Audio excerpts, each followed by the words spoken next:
Welcome to Edinburgh, Scotland. I've got Arthur's seat right behind me, and I'm here with my fiance's family for a week-long vacation in Scotland before we actually head over to Vienna, Austria. But I'm here actually to talk about the Sony A7CR. Sony Canada was super gracious to send over one of these cameras for me to just use for the week. So I haven't had too much time to use it in its video mode because it is an incredible hybrid camera I've learned over the last week, but its stills are incredible.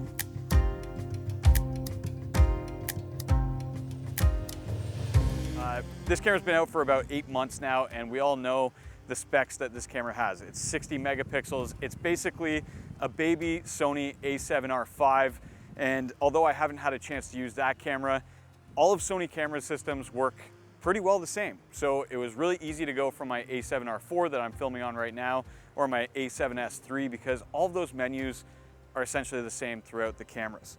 Now, Sony also lent me the 24mm G lens, which is an f2.8. Now, a lot of people might think, oh, that's not fast enough considering most lenses now are an f1.2 or 1.4. But when you're shooting landscapes like this, generally a 2.8 is even too fast. I've been shooting most of my photos at f5.6 or f8 even, just to make sure I get all of that landscape, all of those natural, vibrant colors and things happening in the background. I'm getting all of those in focus and just really working on composing my shot and framing my shot that much better. So f2.8 has been awesome. And the biggest thing with this camera actually that I've been most excited about on this trip is how small it is. This entire camera, I've been walking around without even a camera strap because I'm able to just walk around with it and I kind of forget it's in my hands half the time. The rep actually lent me this little grip as well on the bottom, which comes off super easily, which just gives you a little more to hold on to because this can get a little awkward when you're trying to hold it, your pinky slips off.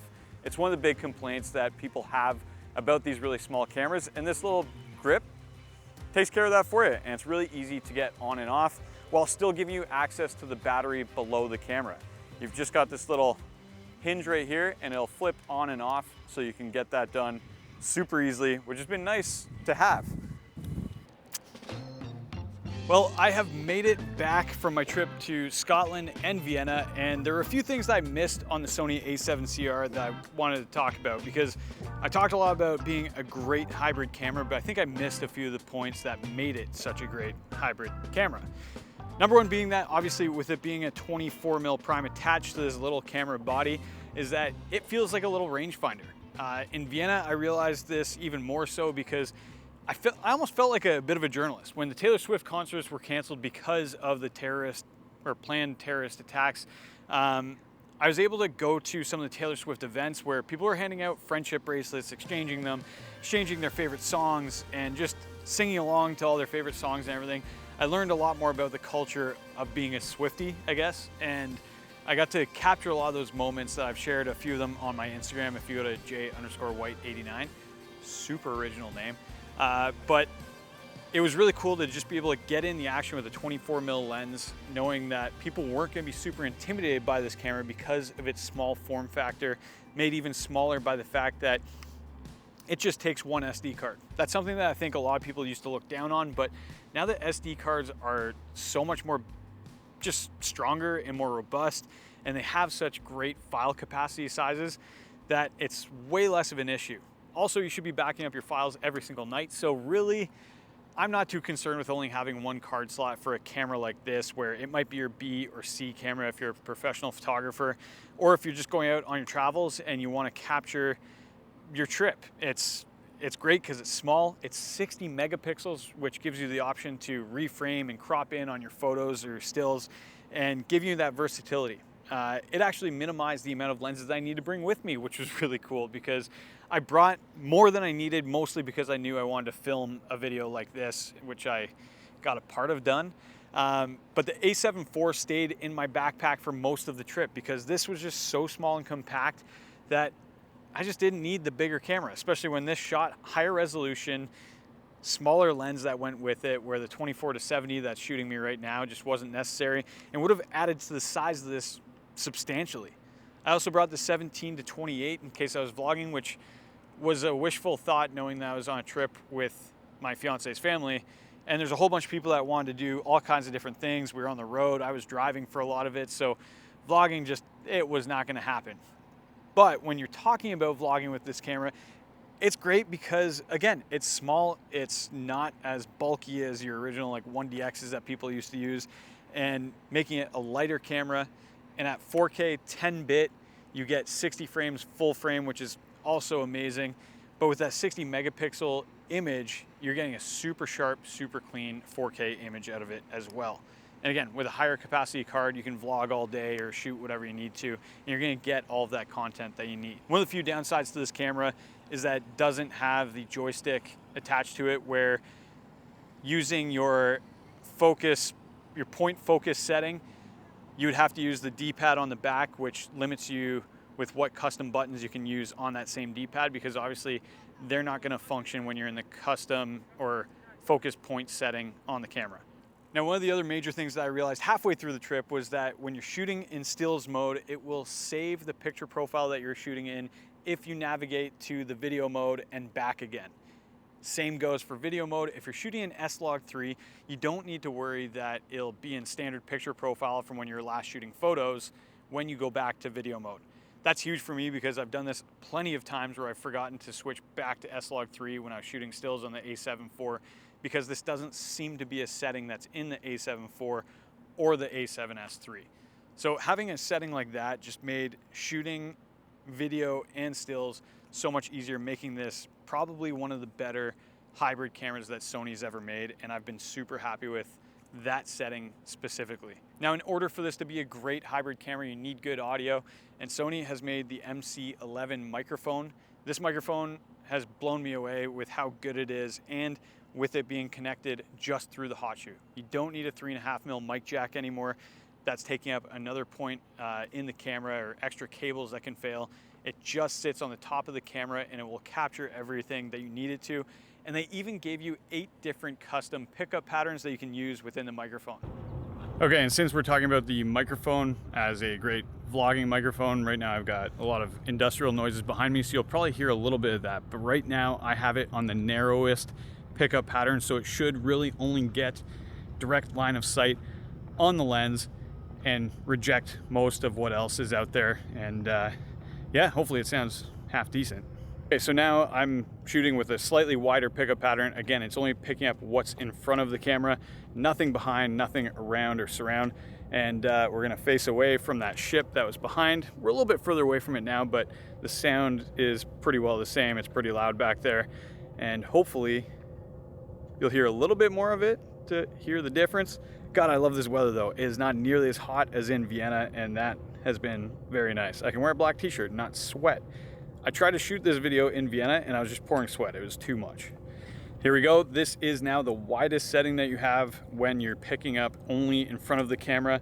You go to the next setting and you start to pick up the stereo or surround sound on the camera microphone. So you should start to pick up a little bit further out this way, a little bit further out that way, but you'll still hear my voice here nice and clearly. And now we're walking a little bit closer to the ship, so you should hear a little bit more of that. It's a little less directional, and you'll hear more industry, because that's Hamilton. Okay, so now all of the mic capsules should be working on this microphone. You should be able to hear a whole lot of everything around the camera. So you'll hear that ship behind, you'll hear my voice, you'll get all the ambience. So let's walk over to this natural garden here. It's a bit of a wildflower garden, and you should start to hear some of the crickets. Hear some of those birds chirping. I think this setting would be nice for, like, if you're doing wildlife films or anything like that. Picks up a little bit of everything.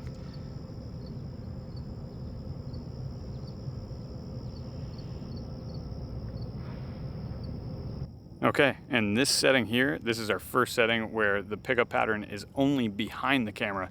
So you should hear my voice very clearly right now. And as I start to turn the camera around, you probably won't hear me quite as well. I'm gonna be muffled, and you'll hear the crickets a lot clearer than you're hearing me. At least that's the hope. I haven't heard it yet.